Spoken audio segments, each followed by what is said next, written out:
A major attraction for visitors to Washington, D.C. is the National Statuary Hall collection, housed in the United States Capitol building. It honors two notable people from each state, most of whom are white and male.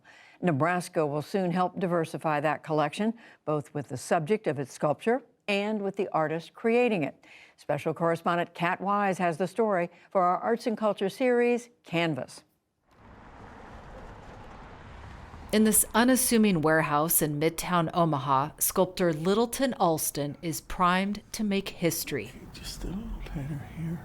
His studio is dotted with models of past projects, works that are now on public display across Nebraska, the state he's called home for over 30 years. From Martin Luther King Jr. to football legend Gale Sayers, his statues are changing the face of those we put on pedestals. I want to lift up the voice of the African American community through my work. I know that there are stories to be told about our contribution to humanity that may at some point inspire that little kid that I was to stop and have that lightning moment. Alston grew up in Washington, D.C. in the 1960s and 70s, in a neighborhood that felt worlds away from the grandeur of the U.S. Capitol.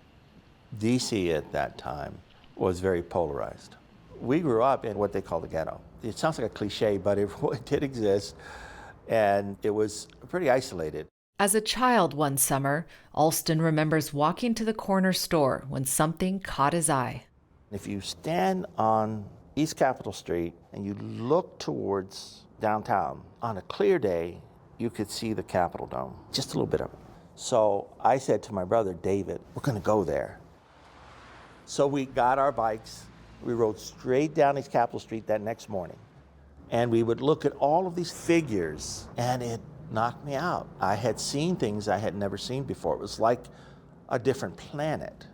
The figures Alston admired that day were almost entirely white men. Just 4 women were in the Statuary Hall collection in 1970, and there were no statues of African Americans. But that's slowly changing.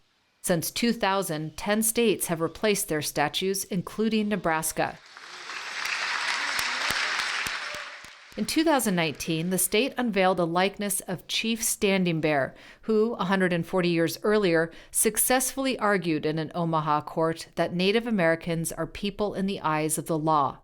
He will soon be joined by a statue of celebrated early 20th century author Willa Cather, who was raised in Nebraska and is known for her novels about life on the Great Plains. History teaches us so much, and we learn from history. And I think we grow from it, and that's what we're seeing with the change out. Alston eagerly applied for the Cather Commission. I connected to her life, her being a writer and an artist, and when I won, it had rounded a circle. Putting a piece into the U.S. Capitol, a place I had gone as a child, no idea of what a sculptor was. It just moved me to tears. Alston credits his mother for much of his success. Recognizing his artistic talents at a young age, she sought to find him a spot at what is now the prestigious Duke Ellington School for the Arts in Washington's wealthy Georgetown neighborhood. I had to learn how to take the bus, do 3 transfers, and go all the way across to Georgetown every single day to go to school. Because to me, Duke Ellington was like Oz. I was leaving violence, I was leaving pressure, I was leaving aggression, and I was going to a place where I was amongst others that could create. Alston will be the first African-American artist to contribute to Statuary Hall in its over 160-year history. I'm not making a doll, I'm actually making a human form. His work on the Cather sculpture was captured by Nebraska Public Media for its documentary, A Sculpted Life. Research is critical. You have to pull as many images as possible from many angles. I put together a compilation of images. I usually fill the wall with images. You're trying to capture the soul of the person you are working from. Like her sculptor, Cather strove to capture the humanity of her subjects, and that's what set her writing apart and gave it staying power, says scholar Andy Jewell.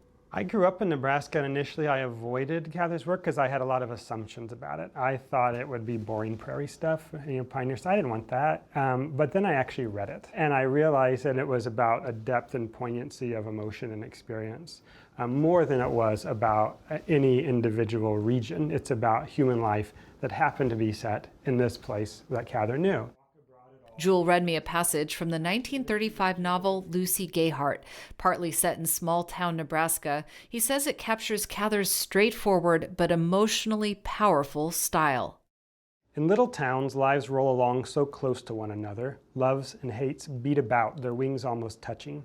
On the sidewalks along which everybody comes and goes, you must, if you walk abroad at all, at some time, pass within a few inches of the man who cheated and betrayed you, or the woman you desire more than anything else in the world. Her skirt brushes against you. You say good morning and go on. It's a close shave.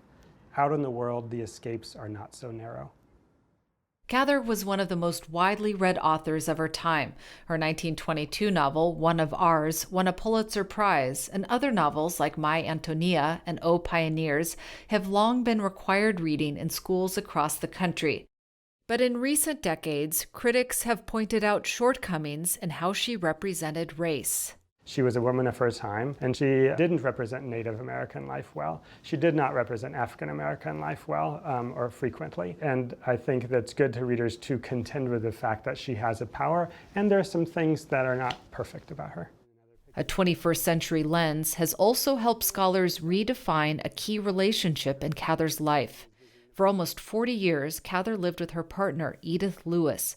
Lewis was also a key editor of Cather's work. These are corrected typescripts. They are not in Willa Cather's handwriting.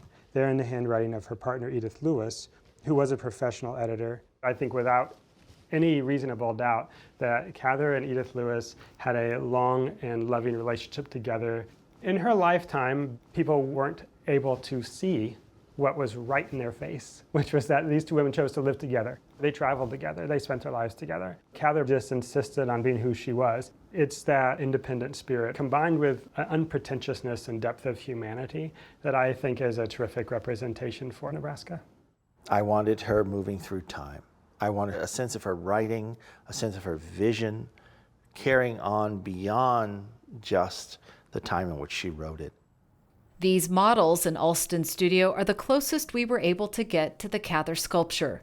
The completed 7-foot bronze is in storage near Washington, awaiting an unveiling expected next year. I think that moment when it's accepted and I'll be that kid again. There was no path cut for me. I had to cut that path. It's going to be a culmination of all of those years. I can tell you this much, Willa will hold her own in that collection. She will hold her own. And I hope all of the young girls who want to be writers can look at that and know that there's a hero in that collection for them. A pioneering woman sculpted by a pioneer in his own right. For the PBS NewsHour, I'm Kat Wise in Omaha, Nebraska.